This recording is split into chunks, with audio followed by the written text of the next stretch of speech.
Hello guys, welcome back to the next video where we are solving the OR question of question 13 from the ISC 2023 question paper for accountancy. If you have missed out the previous videos, do check out the entire playlist from the description box below. And if you don't want to miss out any future videos, then you have to hit the subscribe button and the bell icon. This is also a sum of cash flow statement. However, again in this sum as well, like the previous one, we have important conceptual points that needs to be taken care of, otherwise the sum may go wrong. Okay, so let's get started and pick up the items as we go along in the books of Rainbow Limited cash flow statement. The first item that we have got is share capital of the company, the equity share. However, there is no change. All right, so nothing comes in the cash flow. We have reserves and surplus. There is a change in amount, increase in amount, and we have a note. Let's go down. We have general reserve which has increased by 10,000. So let's write that down. Increase in reserve by 10,000. Okay. However, we have an adjustment in general reserve, which we will come to that in a moment. We have balance in the statement of profit and loss, 1 lakh 30, and the previous balance was 1 lakh. So the profit during the year is 30,000. So let's do that. 1 lakh 30 minus 1 lakh. So we get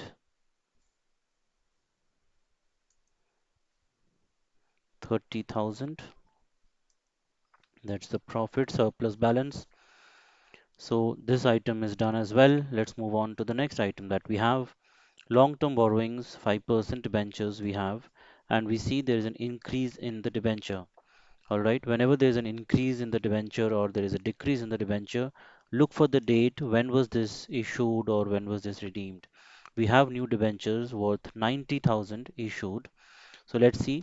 Here at the bottom it is mentioned that these debentures were issued on 31st March 22. That means on the last day of the financial year.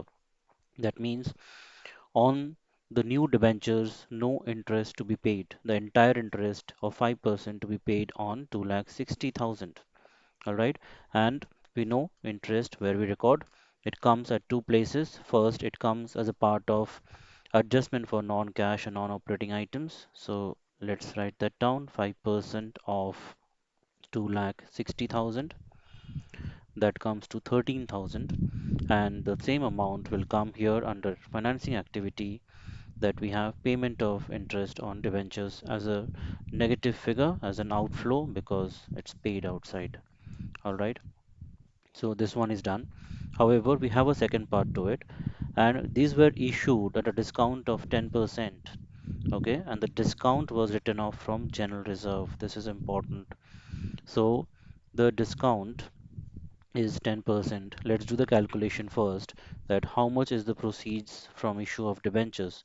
So by issuing 90,000 worth of debentures, the company is giving a discount of 10% of 90,000, which is 9,000.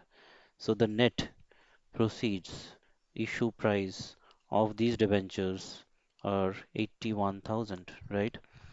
And this 9,000 of discount which is given, it is written off from general reserve. Now this is not written off from statement of profit and loss, so we will not be able to debit it here, right, as an adjustment for non-cash and non-operating items. This is debited, already adjusted from general reserve. That means the company had another 9,000 in the general reserve which is written off. So a total of 19,000 was transferred to general reserve. Out of that, 9,000 went off for discount and remaining 10,000 is here, right? So we'll come back to our calculation here and we will write it as 10,000 plus 9,000.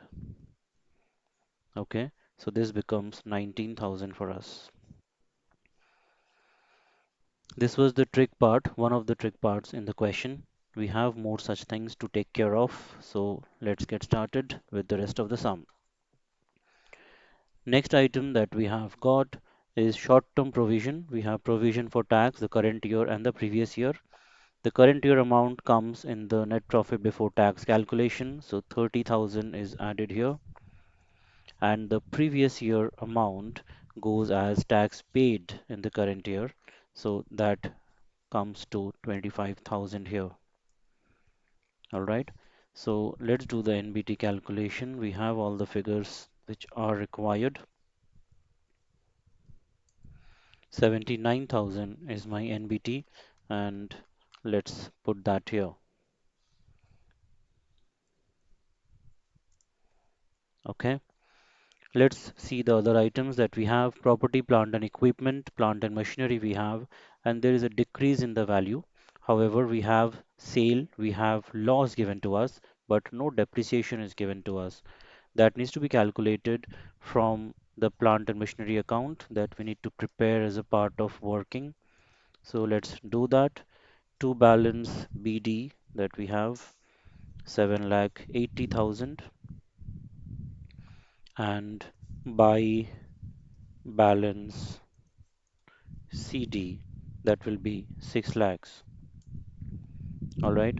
And then we have the sale of machinery, which will be by bank account, which is sale 90,000.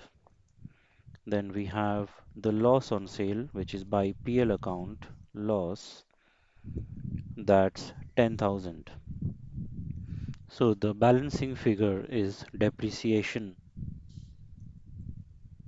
Okay. That comes to how much? Let's do that. A simple math, we have to just find the balances, which is 80,000. And this is the amount which goes to your operating activities and depreciation, which is added here. Okay, depreciation is done as well. The last item which is remaining is cash and bank balances. Cash at bank, we have the opening and the closing balances. The opening balance goes here. Add opening cash and cash equivalents 25,000. All right, so we are done with all the adjustments. Let's pick up these items as well, which we have the sale of machinery that goes to investing activity, proceeds from sale of machinery, which is 90,000 as a positive figure, and the loss on sale of machinery that goes to operating activity, which is added here. So that gets added here, 10,000. Okay, so all the items are done. Let's proceed one by one with the calculations. NBT, so let's add these amounts that we have. So this becomes our operating profit before working capital changes. We don't have anything here as working capital changes. So our cash flow from operating activities is straight away 1,57,000. Okay. Cash flow from investing activity, we have just one item, which is a positive 90,000. Cash flow from financing activities, we have just one item here, which is coming to 68,000. Okay, so net increase or decrease in cash and cash equivalents is the sum of all these three items, where we are getting 3,15,000, and if we add this two, we are getting 3,40,000, which is the op- the closing cash and cash equivalents, which is tallying with the figure that we have. This is the entire sum. Hope this was helpful and made things easy for you to understand at a concept level. Hit the like button if it did. Do share with your friends as well. Stay tuned for more videos in this series, and thanks for watching.